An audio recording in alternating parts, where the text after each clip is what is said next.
Good afternoon. Thank you for those that have joined us. We have a really interesting panel assembled this afternoon, and I hope you will find the diversity of their specialisms and their experience very interesting, and it will give myriad perspectives on the topics that we're going to be discussing today. If I can now move on to introducing the panelists to you, you will have received an email earlier this morning with the hypothetical scenario as well as a brief précis, but just so that you can put names to faces if we're people that you haven't met before. If I can first introduce to you Michele Manici, who is a certified fraud examiner and the senior investigations manager for Vodafone Group, where he leads an international team responsible for conducting internal investigations relating to bribery and corruption, code of conduct violations, fraud, conflict of interest, security incidents, as well as information protection across several countries. He is also responsible for the operational management of the global corporate whistleblowing process. Abby Steele is an assistant director in EY's financial crime and forensics practice. She specializes in global financial crime, corruption, and conduct investigations within the financial services sector, both in-house and externally at EY. Mark Goff is an associate partner in EY's forensics team in London, focused on investigations and compliance. He trained as an accountant with EY before joining the forensics team in 2004. Since then, he has supported clients across a broad range of industries and across a wide variety of financial crime matters, from Manhattan to Mongolia. Over the last 5 years, Mark's client work has taken him to a number of different African countries, working on internal investigations, transaction due diligence, and foreign audits for corporates, private equities, multilateral donors such as the World Bank and IMF, and local government. Moving to the Outer Temple team, we have Nick Johnson QC, who joins us from a court somewhere in the UK. Nick specializes in business crime and associated regulatory and commercial work. He's ranked as a Silk Band 1 for financial crime for Chambers and Partners 2020. He has particular expertise and experience in multi-jurisdictional investigations into corporate bribery and corruption in the UK, US, Europe, Russia, and the UAE. Since 2008, Nick has acted in litigation in 3 jurisdictions concerning corporate offending in the sale of medical service devices, which followed an internal investigation and deferred prosecution agreement in the US. He was also instructed in the Skansen case involving the first jury trial of the UK corporate bribery offence. Alex Haynes specializes in business crime and corruption, including global investigations, especially in the context of multilateral development banks. He was recently appointed as a sanctions officer at the Caribbean Development Bank. He was admitted to both the English and New York bars and is on the Attorney General panel of counsel to the Crown. At an international level, Alex has conducted investigations involving the World Bank Group, the African Development Bank, the Asian Development Bank, and the International Telecommunications Union. Finally, I am Sophie O'Sullivan and I'll be moderating today. I'm also a barrister at Outer Temple Chambers. My practice encompasses fraud and financial crime, confiscation and asset forfeiture, professional discipline and financial regulation. I've appeared as a junior alone in appellate courts, as well as complex and lengthy jury trials concerning corporate bribery, cross-border VAT evasion, banking, insurance and mortgage frauds. And in 2019, I was seconded to the Financial Conduct Authority to be specifically assisting in a dual-track Tier 1 investigation into systemic failings of a major global bank. You will, I hope, all have received, if not once, but twice, the hypothetical scenario via email, which is relating to the corporate entity we've entitled Cambridge Global.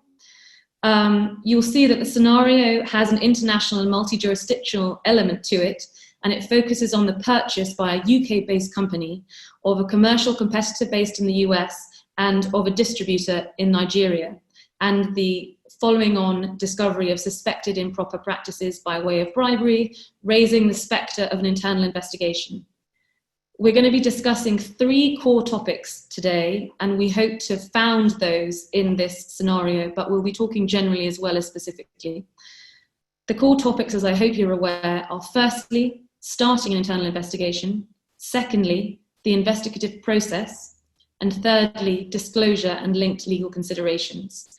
We're going to try and keep each topic to approximately 15 to 20 minutes. And what I will be encouraging you all to do from the start is ask questions via the chat function which is on the Zoom program, as we go through. So ask questions relating to the first topic during the first topic so that I can put them to panelists as we go through.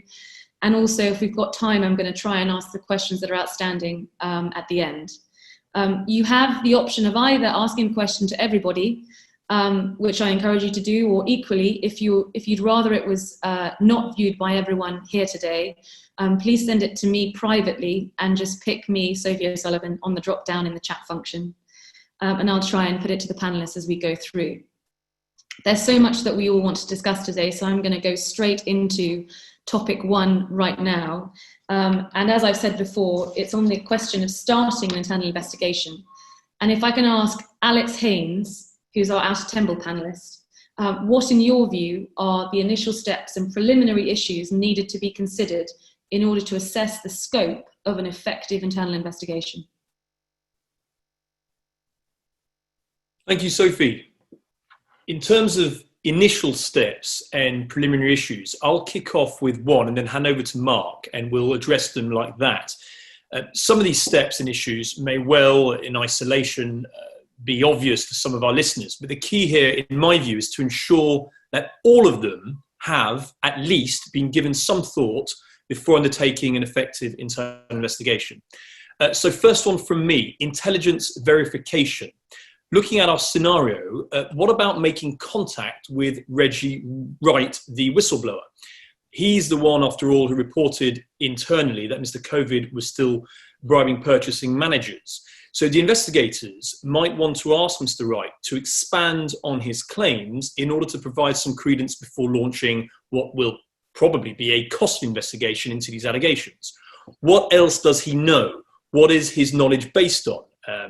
Another relevant question here, is Cambridge Global able to remotely verify the existence of unusual money flows to the Isle of Man?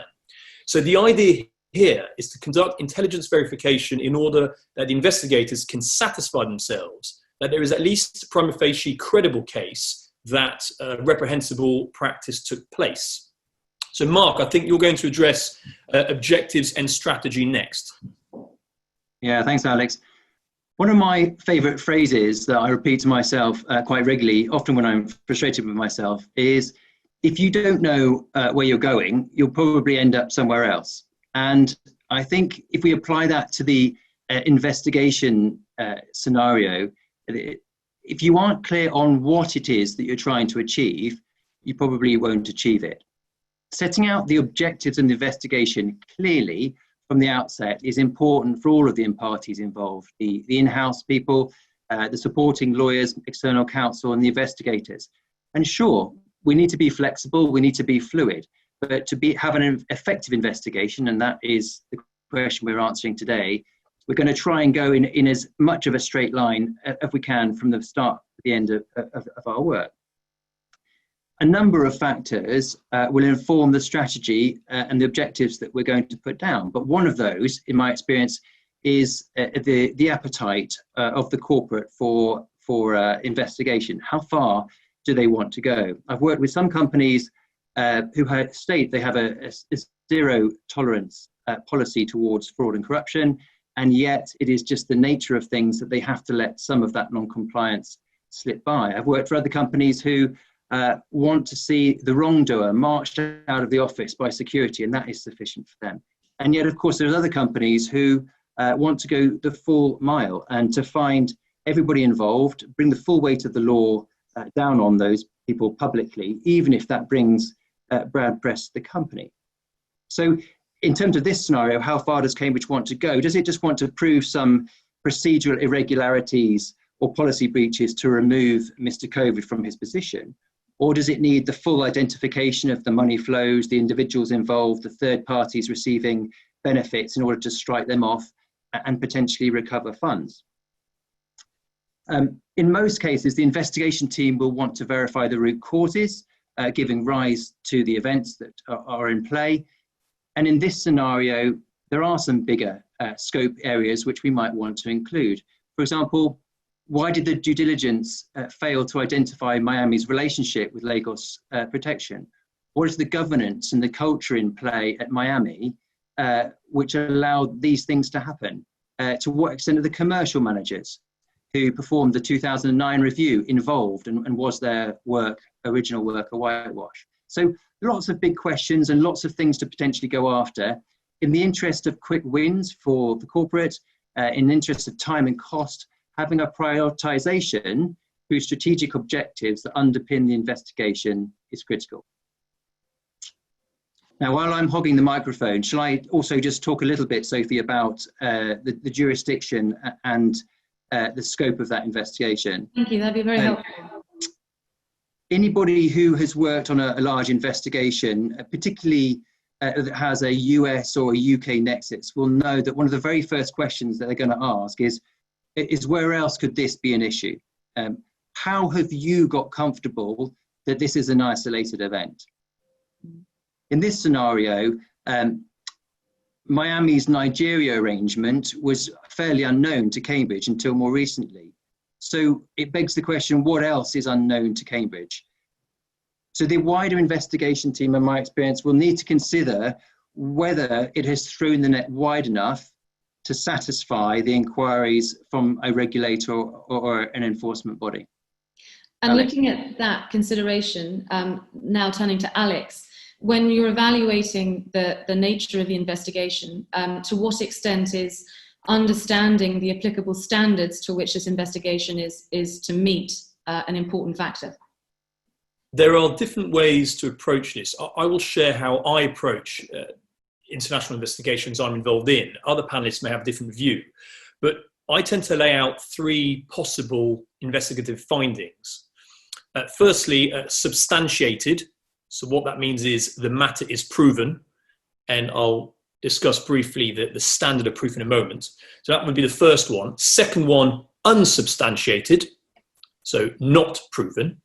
And just briefly in relation to that second possible finding, it doesn't mean there isn't any evidence of wrongdoing. All it means is that the requisite standard of proof has not been met. And that leads to a third possible finding of unfounded, or if you prefer, exonerated, where actually there's evidence to suggest that the person you're investigating, if it is indeed a person, has actually done nothing wrong.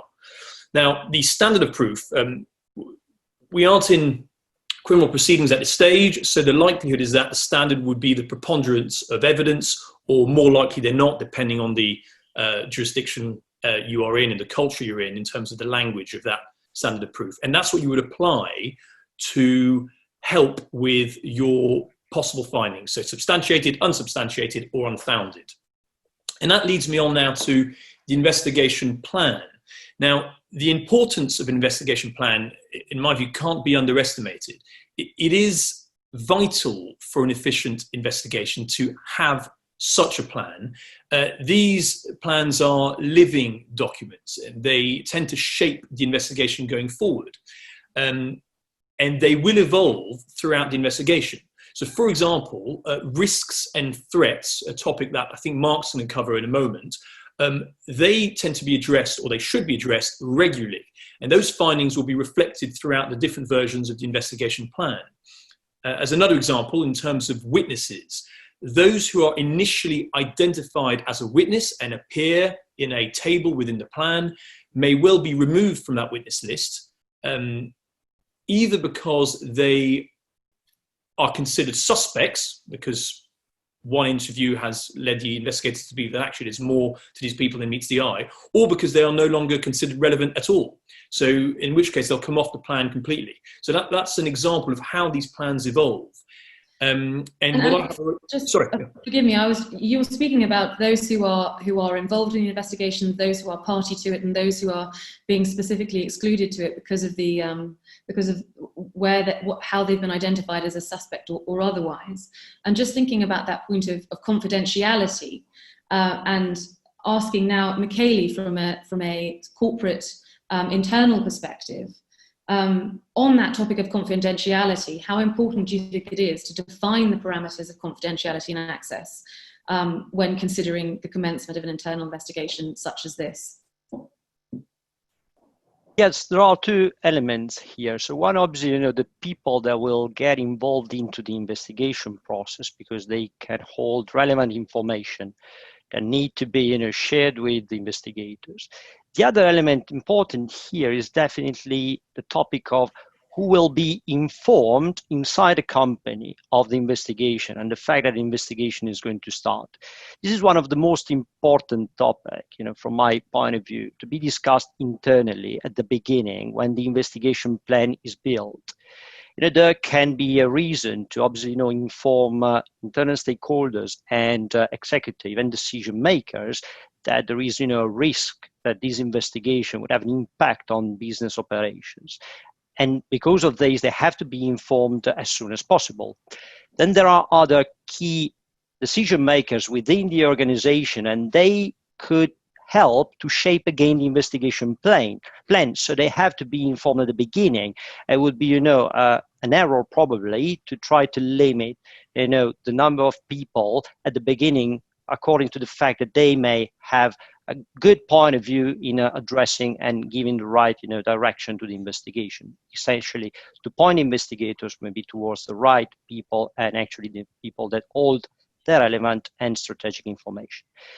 So again, this is something that must be considered. There must be a lead investigator which is appointed officially within the company, and this person will be the one that will, inform all the internal stakeholders about the evolution of the investigation, and it will also, be the liaison officer towards maybe the external resources that are used, and again, in order to facilitate a very effective flow of information. So definitely, and this must be considered. Confidentiality will remain a priority at the beginning of the investigations, during and after, obviously, with different levels that can be granted. And when I say after the investigation, obviously, there must be a decision made when all the findings, relevant findings, have been, collated on how to distribute them at the end of the investigation. So this is always a key point and a strategic element of the plan. Thank you. And in fact, I think we're going to hear from you as well as others in relation to what one does towards the conclusion of investigation, the obligations that come from that. But if I can now ask Alex and Mark on a slightly different point, looking at the particular aspects or features of this scenario, are there any particular considerations or preparations at the initial stage that need to be considered in light of the particular features of the Cambridge Global scenario? With 30 seconds from me, because I note the time, just one point here, the potential for triple location situation. So the US, UK, Nigeria. And also the investigation might involve the Isle of Man. So that's something to bear in mind from the outset. And what does that mean? Aspects to think about are how to address the on-site investigation at these different sites. Should they be done in sequence or in parallel? And a key consideration in relation to that is how to ensure best results without tipping people off, and the risk of which might lead to the destruction of evidence. Thank you very much. And if I can perhaps ask, what do you both consider to be the key priorities that you need to put at the forefront of your decision making or your process when setting up an investigation? Should I take that one first, Alex? Yeah, Mark, go for that. And I'll add anything else if there is. Sophie, I think from my perspective, the aim of this is to run an efficient investigation from a time and a cost perspective. That means making the most of the time on the ground when the investigation really kicks off. And really, there's no replacement for thorough preparation. And actually, there's quite a significant amount of information that can be learned from open source and company records before the main investigation phase kicks off. And you can think of that in terms of people, you can think of that in terms of entities and the environment in which you're going to work in. And briefly on each of those, and people, who are we dealing with here? How do they fit in the organization? How long have they been around?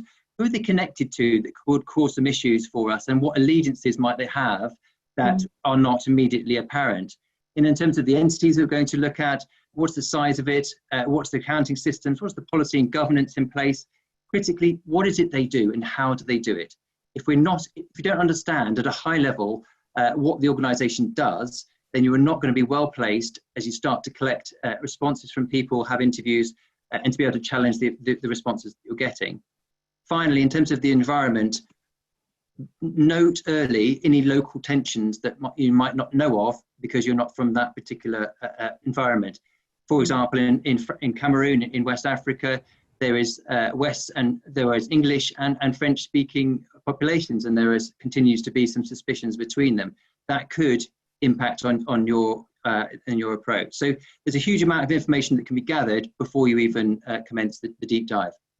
And you speak about sort of many countries being a point of interest in so far as the investigative process. To what extent is the sharing of information and that being something that's achievable across countries and in a timeous way important?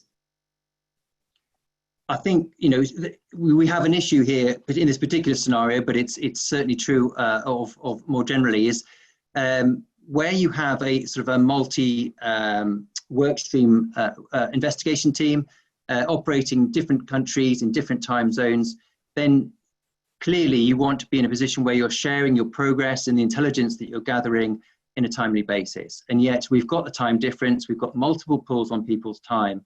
And so recognize that tension up front and make a plan for the sharing of that information. Is it calls? Is it the central PMO team? Is it a document repository? Identify how to keep close and up to date so that your work stream can progress efficiently. Thank you. And looking at this initial topic, but from a slightly more legalistic perspective or looking forward, Nick, I wonder whether you could provide some information or your opinion insofar as the extent to which one needs to have foresight into likely criminal charges when you are commencing the investigation at this preliminary stage. Sure. I like Mark's phrase, know where you're going or you'll end up somewhere else.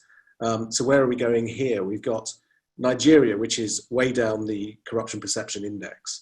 We've got this payment system arrangement set up with these massive red flags, haven't we, with money going through the Isle of Man to account for what's called special payments. And then, strangely enough, we have Cambridge Global becoming aware of that and going on to buy the distributor and keeping on this guy, Dan Covid, as a consultant. What does that say about their priorities and whether or not there's any due diligence or proper due diligence in all these purchasing stages? So very quickly for me, 4 points, 2 about possible corporate offences. I think individual criminal offences are very likely here, and also quite possibly corporate offending. In terms of the UK, let's turn to corporate offending first. Cambridge Global could be guilty.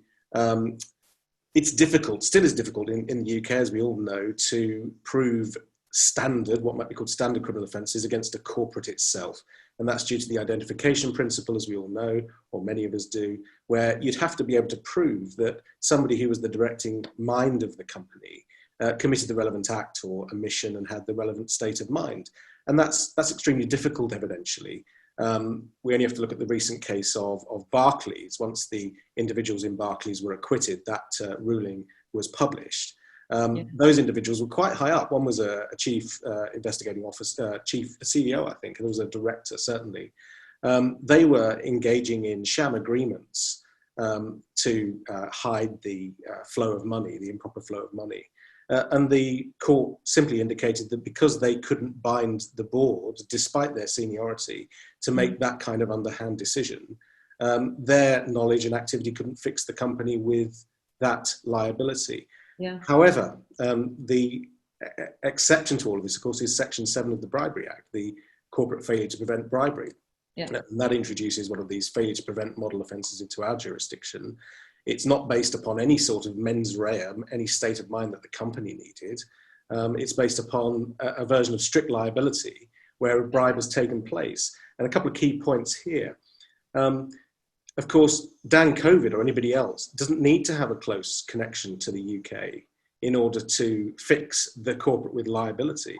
And so you can really see here how this potential criminal liability might bite upon Cambridge Global even before they were aware of this problem. So in other words, as soon as they purchased Miami, and Miami had this arrangement where this was going on, a bribe was paid, it's paid by somebody who is an associated person to Cambridge Global, and then they have to then prove they had adequate procedures in place. Whether they did or not is another question. in terms of the US, very, very briefly, corporate offences there. Well, Cambridge are operating, they're global, they're probably operating in the US, they've now got Miami, so beware, there could well be an investigation into the criminal behaviour, the criminal offences within the US of Cambridge Global. The DOJ have a policy where they don't want to double punish for the same behaviour, but history tells us that the DOJ and the SEC are pretty aggressive when it comes to protecting their own interests. And so there may well be a parallel investigation in the US into the corporate. In those circumstances, there's no identification principle to get over in the US, and the way in which corporate offences can be established can be a much lower threshold. So beware US prosecution. Very briefly then, finally onto individuals.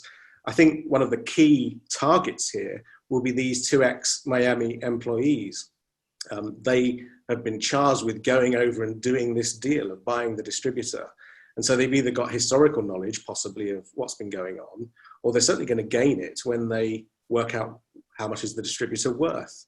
What does the due diligence say, both legal and financial, in terms of the information that they're going to receive? And then it's not only them, is it? It's the widening out of, you've got to look at the accountant who did the due diligence, you've got to look at the internal lawyer.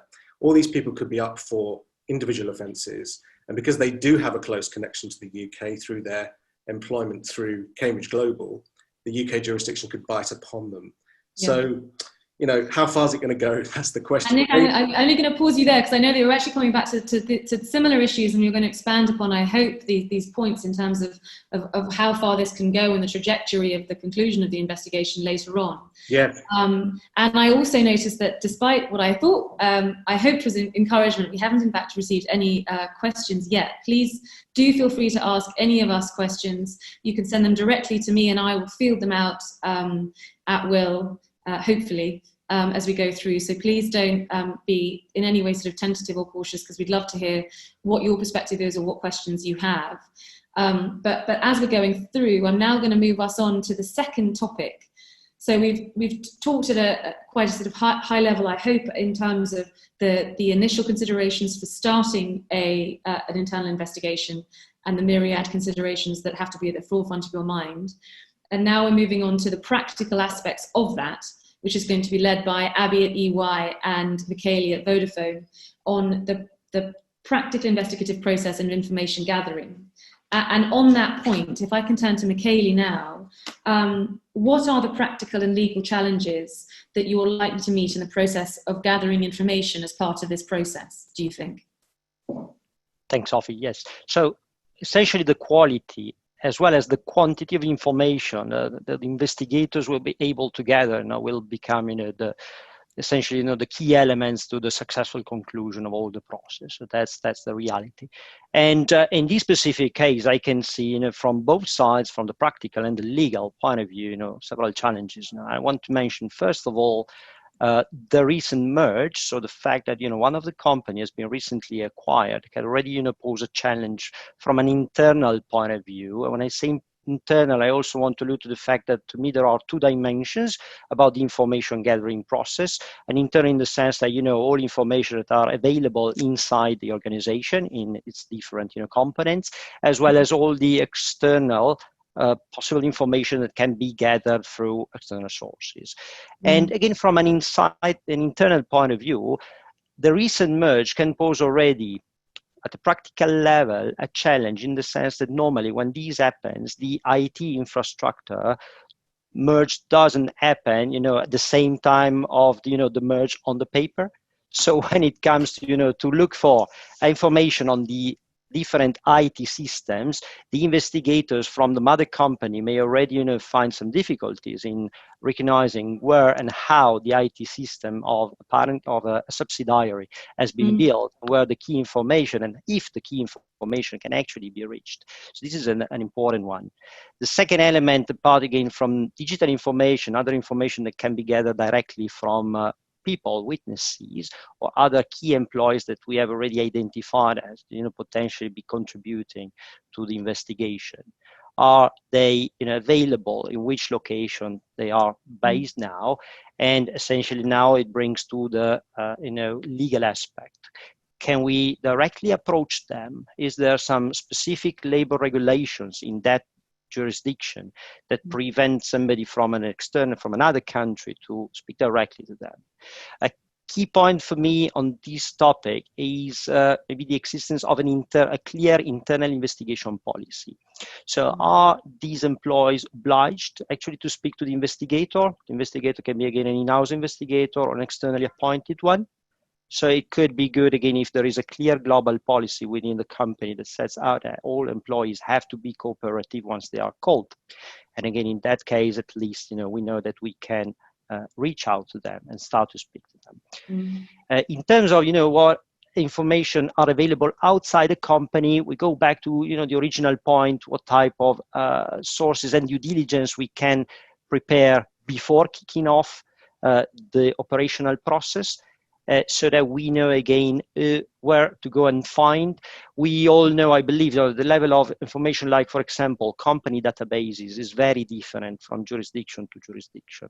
So if I want to start to build a picture about the relevant elements of this investigation, and I want to know some details about the owner of a specific company, or again, the key decision makers in the political arena, certain jurisdictions will not provide me the same level of information that maybe I can find in another region. Yeah. And well, actually, Michele, we've been asked a question which in some ways comes into the points that you're raising about the hurdles and red flags depending on the certain features of the investigation. We've been asked a question about what the possible red flags are to look out for in an instance where you are dealing with an exclusive distribution agreement. I wonder if that's something that you can offer your insight in. If possible, and again, it's all a matter of how easy and quickly this information can be found, but I would go immediately into documentation of the procurement process, standard process available, and in this case from a subsidiary that just recently joined the mother company. So again, I see some challenges in that respect. I would like to know again if the processes that were in place before were equal to the processes that belong to the mother company. And in that sense, again, I expect to find some level of documentation and transparency around this agreement. Yeah, thank you, Michele. Thank you very much. If I can ask Abby now, in terms of the core logistical challenges, which is what Michele has really sort of highlighted for us a moment ago, how do they present themselves in terms of accessing information so far as your experiences has shown you? Sure, thanks. I think for now there are two main categories that are relevant here that I'll deal with, and I've split. I would kind of deal with them in terms of information, in terms of say your financial information. You want to have a look at transactions and that type of thing, or email data, and then there's also information that you'd gather from people. So I think increasingly wrongdoing or evidence of wrongdoing is moving from kind of business devices to personal devices, which I think in a corporate sense we have limited access to, unless we sort of can actually seek permission to have a look at those devices. And in my experience, I have seen that, and I have often had to search personal devices, but I think in this scenario, Mr. COVID will be unlikely to grant us that privilege. So we're more reliant on information that's on business devices or networks or our systems. I think with that in mind, and to the point Michele made earlier on, I think gathering the data might not be possible remotely. So we might actually have to go there in person or have people on the ground there to obtain data for us. And to the point around systems not being linked, and I think given it's a fairly new acquisition and merger, we just might not know that much around sort of what is there and what we can have access to at this stage. I think if you need to be there physically to sort of image like laptops and networks and conduct desk searches, I think a key challenge for me is bringing attention to people that this investigation's happening. You might want to do this, I suppose, covertly initially, and then make it more of an overt investigation. But I think as something I've come across that's helpful is actually being able to sort of go in and have a look at the data or conduct desk searches after office hours. Abby, you're speaking of the point at which you venture to that location to make those investigations, but just thinking of a step back, or are there any sort of quick wins that you can think of that can be addressed before that data gathering process is undertaken or before travel is commenced from the investigative process? Yeah, I think linked to Mark's point earlier on, I think there's a lot you can do beforehand.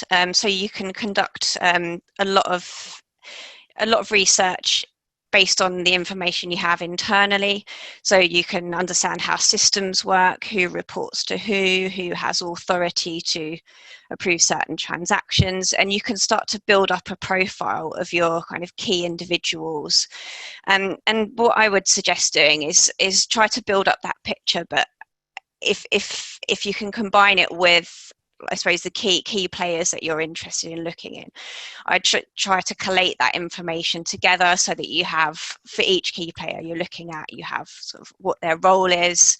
You can do some background searches, some open source research in terms of like press reports and that kind of thing. So try and really build up a picture of that kind of information without having access to some of the stuff you might not be able to access yet. And just now, thinking of the practicalities on a very sort of pragmatic perspective, Michele, to what extent do you have to balance the document review with the interviewing process and your priorities in that regard, and particularly when you're dealing with multiple jurisdictions? Yeah, so in this case, again, speed of execution is key to be successful. So the moment that obviously, some investigators reach the ground and they become visible, the moment again that the investigation become over, at a certain extent, the risk is that key information get compromised, get destroyed. So beforehand, probably, data preservation is also a very important element to run, as long as, again, the IT system allows to do that in a consistent manner. And again, then once all the action starts, then running activities in parallel is probably the most important and tactical advantage to take.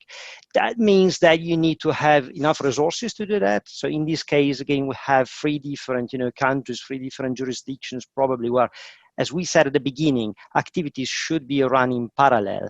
That includes information gathering as well as interviewing key individuals, because both of them then link to the information gathering process. By interviewing people, obviously, you become aware of key documents that you want to retrieve, and the other way around, you retrieve documents that you want to discuss with the people that you're going to interview or you have already interviewed. So essentially, the size of the team must be very carefully assessed. The more, the better. Unfortunately, reality is the budget is not always serving this scope, so we have again to consider that and make a good call on cost and benefit.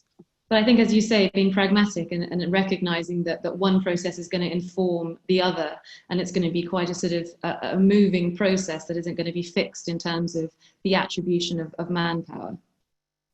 Correct. Yeah. Now we've had a question from Tim Davies, which all of you may have seen, but it's a very good starter for 10, if I may say, for our third topic, which is relating to disclosure and also sort of the more legalistic considerations which flow from these kind of discoveries and these processes. So if I could ask Nick, our resident QC for the afternoon, the question that we have here is, if I was a CEO and the internal investigation suggests my employees have been bribing purchasers, at what point do I become complicit? And when do I have to get the authorities involved to protect my and the company's position? And that's, of course, very much one of the aspects that you were hoping to deal with and are going to deal with now in relation to disclosure to authorities and wider legal obligations of disclosure. Yes, thank you. So Tim's question is indeed bang on the money, if I can use that inelegant expression in this context. It reveals this whole question of should we disclose, and if so, when should we disclose, and what is the exposure of the company? What's the exposure of individuals, and how do we effectively investigate that? And should we bring in the authorities to do so? And this all gets into what you will have started to uncover, the classic hidden allegiances between people, the bad apples, so-called, or the ways in which these practices are and the knowledge goes all the way up into management and beyond. There are two aspects to this again, I suspect, the corporate side and the individual sides. Let's deal with the corporate side first. Should you disclose, I mean, there's no time, frankly, to get into disclosure to regulators, although, for example, the FCA may require you, maybe under a duty, to tell them things they ought to know about. But here I'm just dealing with disclosure to a criminal investigator, such as the SFO. Should you disclose if you're worried about, for example, a failure to prevent bribery offence on behalf of the corporate that you're the CEO of? Short answer, yes, and pretty quickly. There are two key concepts in disclosure in order to get what's called a deferred prosecution agreement with the SFO. And they are self-reporting, so you going first rather than them discovering it, and genuine cooperation, meaningful cooperation with the authority. They're like the yin and yang of, sort of corporate nirvana, getting a DPA, your agreement to avoid a prosecution and continue to trade. There are ways in which those two concepts have played out in the 7 so far deferred prosecution agreements that have been in this jurisdiction in the UK. The last being on the 31st of January, Brexit Day, when the judge handed down the approval of the DPA in the Airbus case.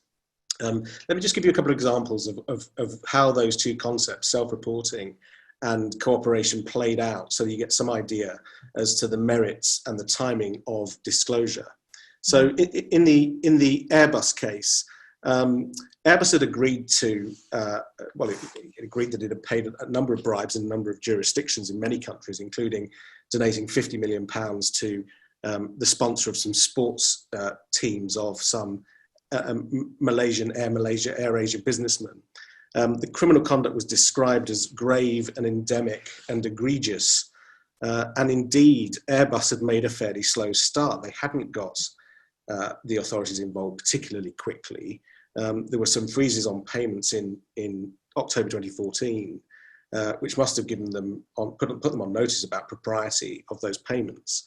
So they could have acted more quickly. I think one of the problems was that some of the wrongdoers, as they eventually found them to be, were actually on the committees which were determining the initial stages of the investigation, and that sort of skewed the information, which is always a risk. Sorry, I'm in court, and that's a public announcement. I'll have to speak over it. However, after that, even though they made a slow start, they made sort of very good progress in terms of the cooperation. So they provided, I think, over 30 million documents. They parted with over 60 executives in their organisation. They gave huge numbers of undertakings in terms of their future conduct. And so in the end, the DPA was approved, even though they hadn't made a particularly quick start. There is some guidance actually that the SFO give in terms of when to disclose to them, and it was published in August of last year. It's called Corporate Cooperation Guidance. Well, if I can interrupt you there, because we've been asked a question, or I've been asked a question, which in many ways I think, and you can clarify if I'm wrong, in many ways I think feeds into, or you've already answered it in some regards, in terms of the approach that a corporate can have in terms of insulating their prospects of liability. And the question that we've been asked is, what should Cambridge Global have done, or could they have done, when they became aware of the relationship between Miami and LP, salvage the situation in post-acquisition, such that they might have reduced their liability, or that it might have impacted the liability that we now foresee? And would there be any considerations in reducing the fines that would be imposed were they to be found proved?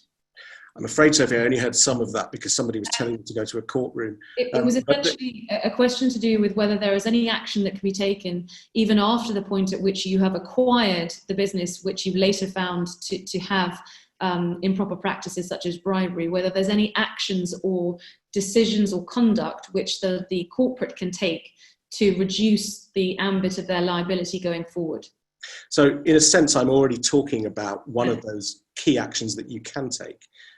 Which is to give a timely disclosure to the authorities, to, for example, waive your rights. This is another point I'm going to come on to.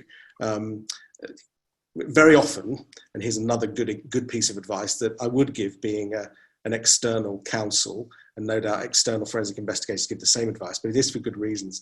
Get involved with external advice at an early stage if you're facing these problems and you want to limit your liability.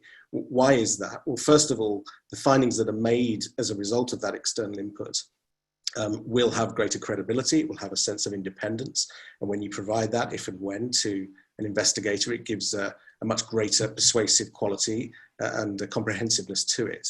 But the other thing, of course, and this arises out of recent decisions in this country, including a case called ENRC, we've got quite a broad definition of litigation privilege.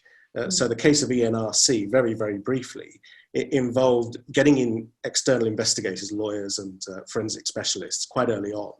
They interviewed tons of witnesses at an early stage, and the court held that even at that early stage, prior to disclosing to the authorities, that category of material attracted litigation privilege. So immediately the corporate is protected, it's got control over that material. So that's a very good advantage because they can then assess that. But then when it comes to negotiating possibly a deferred prosecution agreement or reducing the amount of fine they will have to pay, one of the key things they can do is to waive that right to that privileged material and say, look how cooperative we are. Here's all our privileged material. And what's more, we won't take any point on jurisdiction. You can go and look in other countries at our activities or potential activities. And so taking those kinds of steps and getting that external input early and engaging early in the process towards uncovering the potential conduct, both of the corporate and individuals, will be an excellent way in which to seek to secure that favourable treatment and a non-prosecution at the end of the process. It doesn't always work. Two very, literally in a sentence, at the one extreme, there was a case called Skansen that I was involved in where they did everything. I should say I didn't act for the company. The company did everything. They reported early, they did a suspicious activity report, they changed their procedures, they ticked all the boxes, and yet the CPS prosecuted them in front of a jury and convicted the company of the Section 7 offence. At the other end of the scale, you've got Rolls-Royce, who didn't self-report at all. It was in fact the SFO who saw some online reports about suspicious behaviour that then led to their engagement with Rolls-Royce. But Rolls-Royce then engaged in what the judge called an exemplary level of cooperation. And so they got their DPA, they got their avoidance of prosecution. Of course, they had to pay about 500 million in fines to get there. But it shows that there's no sort of hard and fast rule yet, and we're always dealing with the underlying facts. A final point I'd make, Sophie, is this really in terms of advantages to the corporate of rooting out individuals and assisting in the prosecution of individuals. And it goes back to a point I think that Abby made earlier about the Dan Covids of this world, sort of holding on to their own data. External investigators, criminal investigators, have a much wider range of powers available to them to investigate crimes. So for example, let's say that Dan Covid and other individuals have deleted all their texts and their emails. And let's say they've even managed to do that from the internal servers. And so there are no business sources, there are no internal sources of data against those who you suspect. Well, if you've disclosed to the SFO or any of the other criminal investigators, they can utilise what's called a crime overseas production order. And there is now, last year, a data agreement with the US. And that means that the investigator can make a simple ex parte application based upon a test of relevance, of value to the investigation. And suddenly you can get data from that might be held, say, on a US server by entirely a third party and make that available to those investigators. And of course, it assists you in coming to your own conclusions about the source of the conduct. So there are these teeth that the external investigators can deploy. Not a complete answer, because you can't order somebody to decrypt. You can't order somebody to actually give you your password. Although in this country, if they don't do that, you can prosecute them under Section 41, I think it is, of the Proceeds of Crime Act, for an offence of failing to hand over that key or that password. And we've seen that in a number of criminal cases. There's no equivalent power in the US, by the way. So those are some other advantages of we have a few minutes left, and I just wanted to move on, if I could, to ask Michele and Abby, from an internal perspective, looking at the corporate entity itself, what are your perspectives or your insights in terms of what one does following the conclusion of internal investigation from an internal point of view? If I can turn first to Michele on that point. Yeah, going back to the question from Tim, so what the CEO should do, I would say, to answer that question, probably the CEO and also General Counsel, is expecting to read the full investigative report, an internal report, and based on all the findings and summarizing to that document, it will probably make a decision. If these could happen too late because of the complexity of the investigation, then obviously there should be some intermediary reports, again, delivered to the key decision makers to help them and assess the risk. So this is definitely an element and a standard for companies. And within this document, obviously you want also to include, the key findings, but as well, maybe personal responsibilities.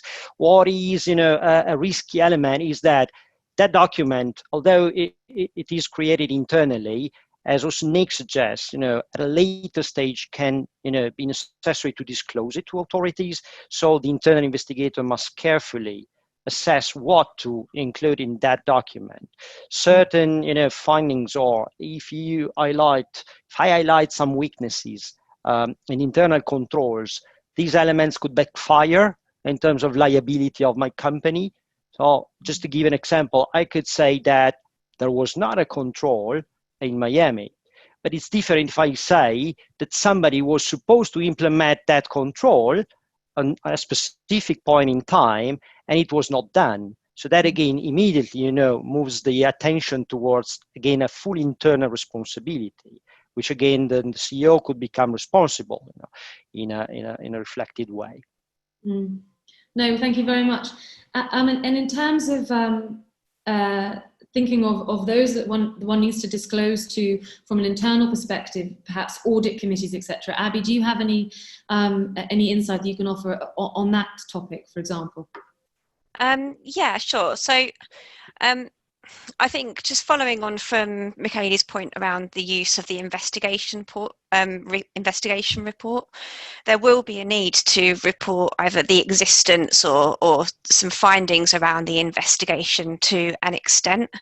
And I think to that point, you need to be, I think, careful around the level of detail and the context that goes into that, because your external auditors will be interested in, I suppose, in areas of wrongdoing. They might need to go and look at controls and things like that at a later date. But then you obviously don't want to disclose the full details of your investigation to all of the departments for confidentiality purposes. Yeah. So I think it's important to engage those areas as you go along when the investigation starts, so that you can inform them of the existence of it. And then once it's complete, to take time to actually brief those internal stakeholders and ensure that the right people are engaged and can learn from the findings.